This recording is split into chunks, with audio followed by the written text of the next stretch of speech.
Corona से करार है झारखंड के सामने। अब म्यूकोरमाइकोसिस यानी ब्लैक फंगस नाम की बीमारी ने एक बड़ी चुनौती पेश कर दी है।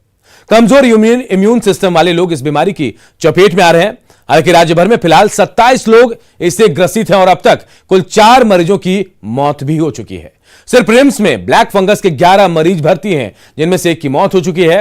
राज्य के सबसे बड़े अस्पताल रिम्स के डेंगू वार्ड को ब्लैक फंगस वार्ड घोषित कर दिया गया है।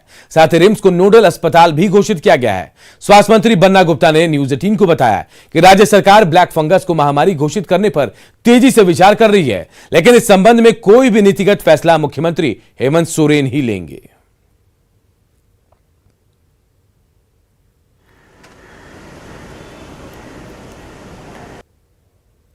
तो देखिए क्या है black fungus. Black fungus infection से जुड़ी एक बीमारी है। ये एक तरह के फंगस या फफूंद से फैलती है। इसके बीजाणु वातावरण में प्राकृतिक रूप से मौजूद होते हैं। शरीर का इम्यूनिटी सिस्टम कमजोर हो तो यह जानलेवा बन जाता है। नाक में दिक्कत, सिरदर्द की तकलीफ हो तो ये लक्षण होते हैं ब्लैक फंगस का। अटैक हो सकता है। चेहरे के एक हिस्से में दर्द हो तो भी आप समझें कि हो सकता है ये अटैक हो। चेहरे में सूजन या सुन्न पड़ जाना, चेहरे का रंग अगर बदल रहा हो तो भी समझे आप कुछ गंभीर है। पलके सूजने लगे, दांत हिलने लगे, लक्षण देखिए, बुखार इसका लक्षण है।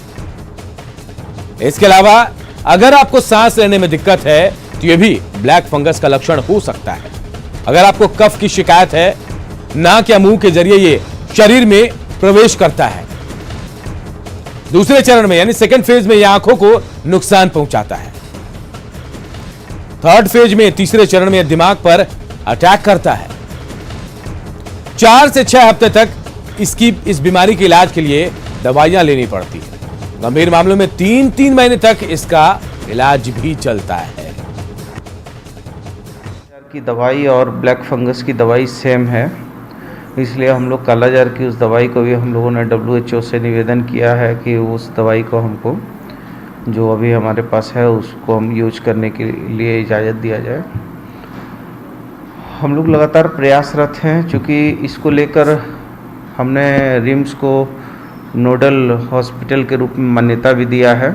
जहाँ तक महामारी की बात है, हम लोग महामारी के लिए भी हम लोग इस पे विचार कर रहे हैं और माननीय मुख्यमंत्री जी को इस पर नीतिगत निर्णय लेना है। अभी इस तरह के मरीज हमारे यहाँ अभी 11 हैं, जिनमें 3 में ये कंफर्म हो चुका है, उसमें 1 में एस्परजिलस है, न कि ये ब्लैक म्यूकोरमाइकोसिस है। और बाकी जो है सस्पेक्टेड, उनका रिपोर्ट आना बाकी है और उनको क्लिनिकली हम लोग समझ रहे हैं कि ब्लैक फंगस के मरीज हैं। रिम्स पूरे तरीके से तैयार है और जैसा हमेशा हर एक चीज़ में रिम्स तैयार रहता है उस तरह से तैयार है। हमारे यहाँ एक टीम बनी हुई है जिसमें ENT के specialist, eye specialist and neurosurgeon तीनों कंबाइंड वे में काम करेंगे। साथ ही न्यू ट्रॉमा सेंटर से जो डॉक्टर्स हैं वो काम करेंगे और उनके लिए अलग वार्ड की भी व्यवस्था की गई है ताकि तत्कालीन कोई भी स्टेप लिया जा सके तो तीनों को एक प्लेटफॉर्म पर रख के हम लोग उचित काम कर पाएँ। झारखंड में वैक्सीनेशन को लेकर लगातार आ रही परेशानियों पर स्वास्थ्य मंत्री बन्ना गुप्ता ने इसका ठीकरा केंद्र सरकार पर फोड़ा है। उन्होंने कहा कि राज्य सरकार जितनी वैक्सीन की डिमांड कर रही है उतना डोज केंद्र से नहीं मिल पा रहा है। स्वास्थ्य मंत्री ने कहा कि राज्य में इस समय कुल वैक्सीन का स्टॉक 6,05,800 है। उन्होंने कहा कि केंद्र सरकार से 50 लाख कोविशील्ड और 50 लाख कोवैक्सीन की डिमांड की गई, लेकिन इसे अब तक पूरा नहीं किया गया। वैक्सीन मैन्युफैक्चरिंग तो नहीं करता है, हम तो आश्रित हैं केंद्र पर, लेकिन अब हम पैसा देके भी क्रय करना चाहते हैं तो भी हमको नहीं मिल रहा है। तो कहीं ना कहीं तो हमारी जो है जनता के बीच में, हमारे नौजवानों के बीच में फॉल्स पोजीशन हो रही है। एक तरफ आप कह रहे हैं कि 1 मई से वैक्सीनेट करो, दूसरा तरफ आप वैक्सीन दे नहीं रहे हैं, तो हम कहाँ से वैक्सीन लाएंगे और कहाँ से वैक्सीनेट करेंगे। तो कहीं ना कहीं देखिए ये केंद्र सरकार गैर भाजपाई सरकारों के साथ जो है विश्वासघात कर रही है और सौतेला व्यवहार कर रही है। हम सेंटर बढ़ाने के लिए तो हमारे पास पर्याप्त है, एक दिन में हम तो 1000 सेंटर भी बढ़ा सकते हैं, लेकिन हमको सबसे बड़ी बात है कि हमारे पास यदि सामान उपलब्ध नहीं है, यदि हमारा सामान उपलब्ध नहीं है तो हम फिर डिस्ट्रीब्यूशन क्या करेंगे। झारखंड में कोरोना का संक्रमण लगातार घट रहा है। 15 दिनों से लगातार नए संक्रमित मरीज मिलने से ज्यादा पुराने मरीज ऐसे हैं जो ठीक हो रहे हैं। इससे राज्य में एक्टिव केस की संख्या भी लगातार घट रही है।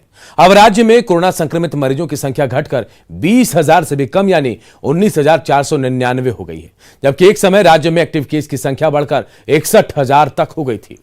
कल राज्य में 41,251 लोगों की कोरोना जांच हुई, जिसमें 1,345 संक्रमित पाए गए। वह राज्य में 24 घंटे के भीतर 4,375 मरीज ऐसे हैं जो ठीक भी हुए हैं। हालांकि 37 मरीजों की इस दौरान मौत भी हो गई।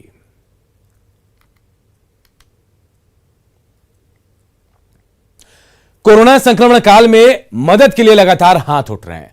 जरूरतमंद लोगों को मदद पहुंचाने के लिए तो कई संगठन भी काम कर रहे हैं, पर जो बेजुबान हैं उनके लिए भी सोचना जरूरी है। इसी सोच के साथ रांची की राष्ट्रीय युवा शक्ति संस्था ने बेजुबान मवेशियों और पक्षियों के बीच भोजन का वितरण किया।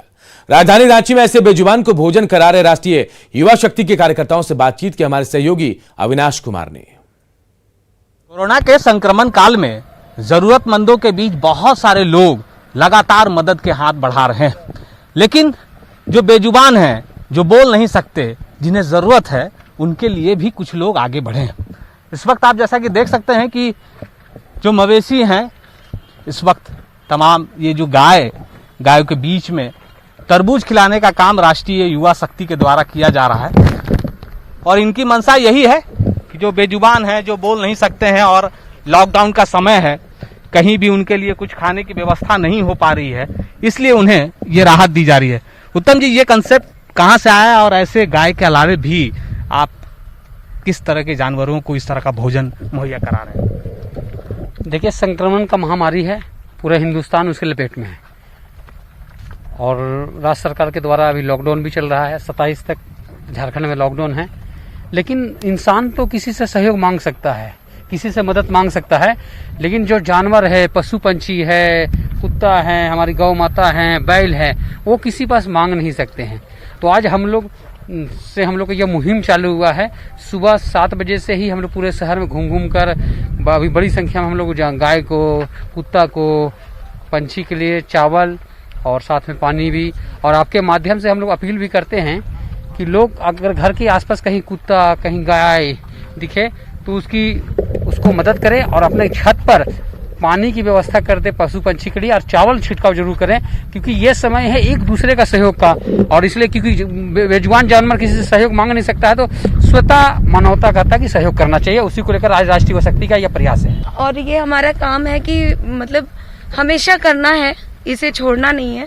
जब तक अभी लॉकडाउन है, अभी शुरू ये शुरू है। जो जानवर लोग हैं, जिन लोगों को मिल नहीं रहा लॉकडाउन की वजह से खाना, आप लोग भी सब कोई आइए और अपना हाथ बढ़ाइए और भी लोग सहयोग में आगे बढ़ें, क्योंकि इनके लिए सोचने वाला कोई नहीं है और आपको इनकी मदद करनी होगी। कहीं दुकान खुले नहीं हैं, होटलें बंद हैं, जो बाजार हैं वो समय पर खुल रहे हैं, समय पर बंद हो रहे हैं, इसलिए वहाँ सब्जियां भी जो यूजलेस हैं, वो सब्जियां भी ऐसे मवेशियों को नहीं मिल पा रहा है। इसलिए ऐसे संगठन के द्वारा ये मुहिम शुरुआत की गई है और बहुत सारे लोगों को इससे जुड़ने की जरूरत है, ताकि ऐसे बेजुबानों को भी भोजन मुहैया हो सके। कैमरा पर्सन संत के साथ अविनाश कुमार, न्यूज़ 18 रांची। मांडर विधायक बंधु तिर्की ने अपनी सरकार पर ही निशाना साधा। विकास योजनाओं की धीमी रफ्तार पर सवाल खड़ा करते हुए बंधु तिर्की ने कहा कि राज्य सरकार की मंशा सही होने के बावजूद आम जनता को योजनाओं का लाभ नहीं मिल पा रहा है। ऐसा इसलिए हो रहा है क्योंकि विकास योजनाओं की सही तरीके से मॉनिटरिंग नहीं हो पा रही है। वही विभागीय अधिकारी भी लापरवाही बरत रहे हैं। उन्होंने कहा कि जो अधिकारी अपने काम और जवाबदेही को लेकर गंभीर नहीं है, ऐसे अधिकारियों को वीआरएस दे देना चाहिए। करा दिए, टेंडर प्रक्रिया में दे दिए, पूरा बना रहा है, पूरा कोई देख रेख नहीं कर रहा। तो इसलिए विभागीय पदाधिकारियों को उस पर कड़ाई से, उस पर सरकार को उस पर पेश आना चाहिए, इस पर कार्रवाई करना चाहिए। उसमें एक एक चीज का हिसाब लेना चाहिए। इतना पैसा खर्चा कर रही है सरकार, आखिर जनता तक लाभ क्यों नहीं जा रही है? इससे सरकार की बदनामी होती है। तब है कि विभाग के मंत्री लोगों को भी, सरकार को भी इस पर कड़ाई से पेश आना चाहिए। और जिस किसके भी जिम्मा में ये काम है, ऐसे लोगों को पूरा उसको जिम्मेवारी के साथ उसको अकाउंटेबिलिटी देनी चाहिए। पूरा जरूरत पड़े तो ऐसे पदाधिकारियों को वीआरएस दिलवा देना चाहिए, बता रहे हैं। बोकारो के शिवपुरी कॉलोनी में जेएमएम के स्थानीय नेता ने घर पर कब्जा करने की कोशिश की। घर के मालिक शिवप्रकाश ओझा को धमकी देने पर घर पर जेएमएम पार्टी का पोस्टर भी लगा दिया गया। जब इसका विरोध मालिक ने किया तो नरकारा के रहने वाले आरोपी प्रदीप सोरेन ने कहा कि घर का आधा हिस्सा देना पड़ेगा, इस हिस्से में पार्टी का ऑफिस बनेगा। शिवप्रकाश ओझा ने प्रदीप सोरेन के खिलाफ केस दर्ज कराया है। प्रदीप सोरेन 3-4 व्यक्ति उसके साथ और थे, हाँ, और मैं आके और ईटा गिराने लगा। हमारे यहाँ ईटा गिराने लगा कि नहीं, हम आधा हमारा है, आधा हम कब्जा करेंगे, आधा तुम रखो, और जेएमएम का ऑफिस बनाए। गिरिडीह में डुमरी प्रखंड के ससारखो पंचायत के कुस्टो नवाडी गांव में हाथियों के झुंड ने जमकर उत्पात मचाया। इस दौरान हाथियों के झुंड ने 3 घरों की 4 दीवारी तोड़ दी और एक घर को क्षतिग्रस्त कर घर में रखा अनाज खा लिया। वहीं घर में रखा अनाज नष्ट भी किया गया है। हाथियों के उत्पात से सहमे लोगों ने घरों से बाहर भागकर किसी तरह अपनी जान बचाई। हाथियों के उत्पात से सहमे लोगों ने वन विभाग से मदद की गुहार लगाई है। वीडियो बना रखे हैं वीर को।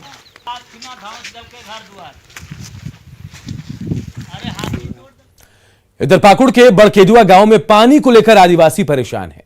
गांव में 15 दिन पहले ही चापाकल बना था, लेकिन वो फिर से खराब हो गया। ऐसे में पेयजल संकट शुरू हो गया।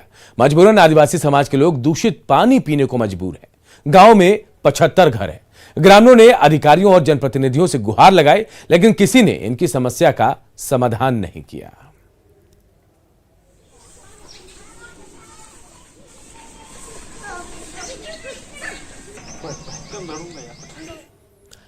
देवघर के सिरसिया गांव में हल्दिया बरौनी तेल पाइपलाइन से पेट्रोल चोरी करने का एक मामला सामने आया है। चोरों ने पाइप में वॉल्व लगाकर चोरी की घटना को अंजाम दिया। पेट्रोलिंग के दौरान गार्ड ने देखा तो इसकी सूचना अधिकारियों को दी। अधिकारियों और स्थानीय थाना की पुलिस जो है वहां पहुंच गई है। मामले की छानबीन की जा रही है। हल्दिया बरौनी पाइपलाइन से ही जसीडीह टर्मिनल में पेट्रोल डीजल भेजा जाता है।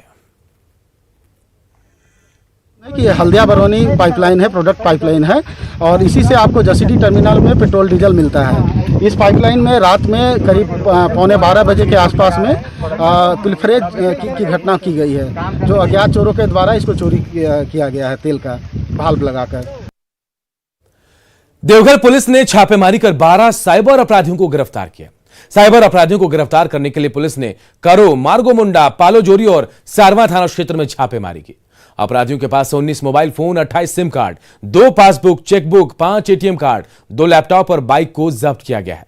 सभी अपराधी केवाईसी कराने के नाम पर फर्जी बैंक अधिकारी बनकर लोगों से ओटीपी हासिल कर फर्जीवाड़ा किया करते थे। साइबर क्रिमिनल्स के अगेंस्ट में लगातार छापामारी की जा रही है। इसी क्रम में नागदरी एवं जगाडीह थाना करो, खिजुरिया थाना मार्गोमुंडा, पत्थरघटिया, महुआ डावर थाना पालाजोरी, ललुआडीह थाना सारवा, इन थाना क्षेत्र एवं गांवों में छापामारी की गई है और इस छापामारी में कुल 12 साइबर क्रिमिनल गिरफ्तार हुए हैं। मौसम विभाग के मुताबिक झारखंड पर यास चक्रवात का असर दिख सकता है। 26 मई को चक्रवाती तूफान यास के पश्चिम बंगाल और ओडिशा के तटों से टकराने का अनुमान है। केंद्र सरकार पहले से इसे लेकर अलर्ट मोड पर है और झारखंड के सभी जिलों में चक्रवात का असर देखने को मिल सकता है। इस दौरान 25 मई को सभी जिलों में, खासकर दक्षिणी जिलों में भारी बारिश, वज्रपात और हवा चलने की आशंका है। मौसम का ऐसा ही मिजाज 27 मई तक पूरे राज्य में जारी रहेगा। इसके बाद 28 मई से राज्य के मौसम में थोड़ा सुधार होने की संभावना है। चक्रवात को देखते हुए मौसम विभाग ने राज्य के सभी जिलों के लिए अलर्ट जारी किया है। इस दौरान राज्य के सभी जिलों के अधिकतम तापमान में गिरावट दर्ज की जाएगी।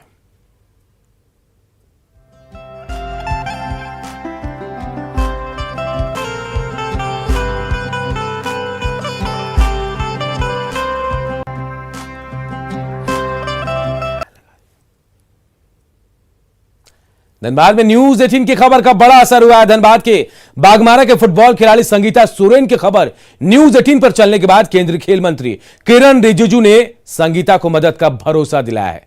खेल मंत्रालय ने संगीता सोरेन से संपर्क भी किया और पूरी मदद का भरोसा दिया। वहीं सरकारी अधिकारी और जनप्रतिनिधि भी संगीता की मदद के लिए आगे आए हैं। डीसी के निर्देश पर बागमारा बीडीओ और सीओ संगीता के घर पहुंचे और आर्थिक मदद के साथ खाद्य सामग्री दिया। वहीं बागमारा विधायक ढुल्लू महतो भी संगीता की मदद को आगे आए हैं। संगीता ने सरकार से सरकारी नौकरी देने की मांग की है। दरअसल अंतर्राष्ट्रीय फुटबॉल खिलाड़ी के घर की माली हालत खराब है, जिसकी वजह से वो ईंट भट्टे में काम करने को मजबूर है। न्यूज़ 18 ने इस खबर को प्रमुखता से दिखाया था।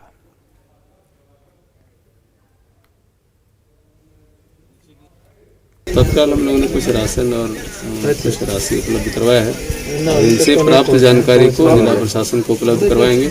तदनुसार नियमानुसार जब तक समाज और सरकार मिलकर ऐसे प्रतिभाशाली बेटी या बहन को अगर हम लोग मदद नहीं करेंगे तो हम लोगों के दुर्भाग्य है और झारखंड कभी खेल के क्षेत्र में आगे नहीं बढ़ सकता। ये सपना भी हम लोग नहीं देख सकते हैं। सबसे पहले आपके चैनल को बहुत बहुत धन्यवाद देना चाहती हूँ, क्योंकि अगर आपने न्यूज़ नहीं चलाया होता तो शायद अभी इससे मदद नहीं मिलती, जो कि हम लोग 2 वक्त खाने के लिए मोहताज है।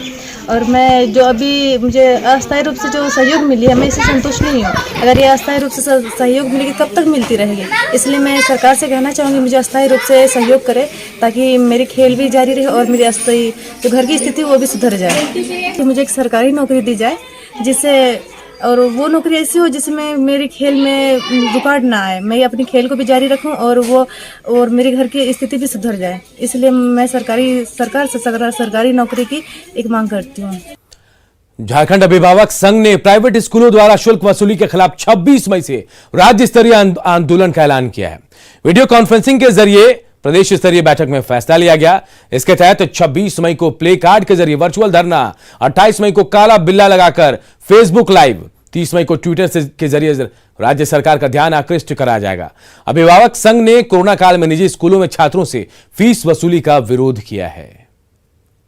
हम लोगों ने सामूहिक रूप से ये निर्णय लिया है कि जिस तरीके से झारखंड के प्राइवेट स्कूल राज्य सरकार के आदेश का अवहेलना कर रहे हैं, लगातार हर तरह का फीस अभिभावकों से वसूल रहे हैं, उस पर अविलंब लगाम लगनी चाहिए और वहीं पर जो फीस वसूले गए हैं उसको या तो स्कूल वापस करे या फिर ट्यूशन फीस में एडजस्ट करे। ये हमारी मांग है। वहीं पे आप देखे होंगे कि क्लास 1 से लेकर के 10 तक जो बच्चे एक ही स्कूल में पढ़ रहे हैं, फिर उसको 11वीं में फिर से नए सिरे से एडमिशन लिया जा रहा है, उसके वजह 50-60-70 हजार रुपया वसूले जा रहे हैं। ये सब पर तत्काल रोक लगे और वो पैसा अभिभावकों को वापस हो। बुलेटिन में कुछ और खबरें, लेकिन एक छोटे से ब्रेक के बाद जल्द लौटते हैं।